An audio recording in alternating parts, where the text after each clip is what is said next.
Hi everyone, Fran Kirby here. Thank you for sending in all your questions to Shaw. I'm going to be answering a couple of them for you today. Hope you enjoy them. I think I'd start off with don't be so hard on yourself. I've always been quite critical of myself, and when I haven't played well, it's really affected me. So yeah, I think that would be the biggest one, and really focus on kind of how others are around you. And everyone has an opinion nowadays, but it's really just focusing on the ones that matter. So yeah, I think the biggest one would be don't be so hard on yourself. Enjoy it, smile more, and just, give your best in everything that you can do. Wanting to do well, wanting to make people happy, wanting to make people proud, and also kind of the pressure that you put on yourself, I think, is because you want to be the best that you can possibly be. I think everyone has pressure in somewhat shape or form, whether that's sport or in your job. So I think it's a case of wanting to do the best, and I don't think there's any problem with having that pressure, because it's all about you, and it's all about you wanting to be at the best level that you can be at.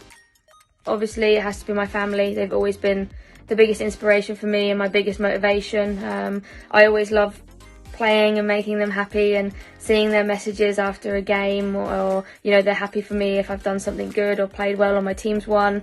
So I think they've always been my biggest inspiration, because it's just nice to make your family proud. I would probably say when I played against USA, I played against a woman called Lauren Holiday. She was an absolute machine. She was a beast. She ran around. I think I chased her for about 90 minutes, so that wasn't very enjoyable for me, but it was a great experience. Back then, to play against one of the best teams in the world, and for me she was one of the best players in the world, absolutely, at that time. And yeah, it was a real honour, and difficult to chase her, but I enjoyed it. Yeah, I mean, I'm quite easy. I just kind of like to visualise myself doing something or doing something well. I wouldn't say I do anything specific. I like to be organised, so I like to make sure kind of my bag is prepared the night before, my clothes are hanging out in the right order for me to put them on. So I'd probably say maybe that's something on the mental side as well, just making sure that I'm prepared and organised. But I think for me, a lot of it is visualising me doing something good, visualising myself, scoring a goal or getting an assist. I think those would be my top two. I was diagnosed with pericarditis last year, and it was absolutely horrible. I'm really sorry to hear that you're going through that. I know how tough it can be and how draining it is on the body.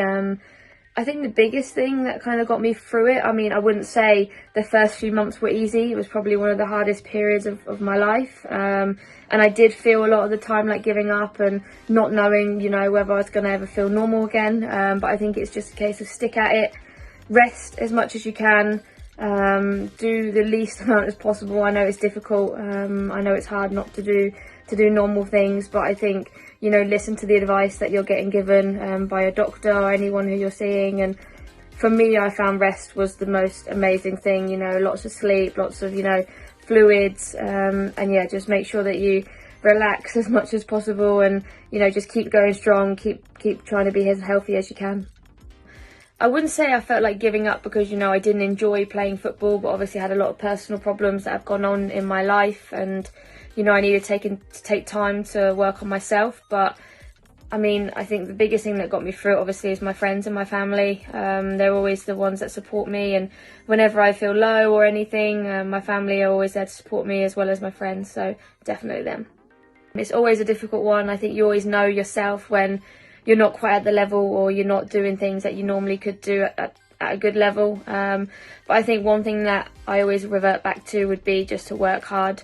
If things aren't going right for you technically, then the least you can do is put the work in physically and run around a bit more. So I think I kind of counter out that with a little bit of more hard work. But also just trying to visualise things. So visualise you doing something good.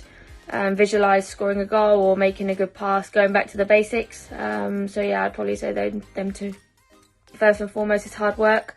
It takes a long time to be able to become a professional footballer, and it's something that I never take for granted. So I think work hard, enjoy it. Obviously, you're always going to be playing better if you have a smile on your face, or if you're enjoying what you're doing. So I think work hard and enjoyment are definitely top two. The few that I've really enjoyed, obviously, winning the bronze medal in Canada 2015 is one that always sticks out for me. I'm really, really proud to have been part of that team. And then also all the trophies that I've won at Chelsea, especially winning at Wembley, the FA Cup final and scoring in that. So I think those are probably up there. Thank you for all of your questions. I hope you enjoyed my answers. See you soon.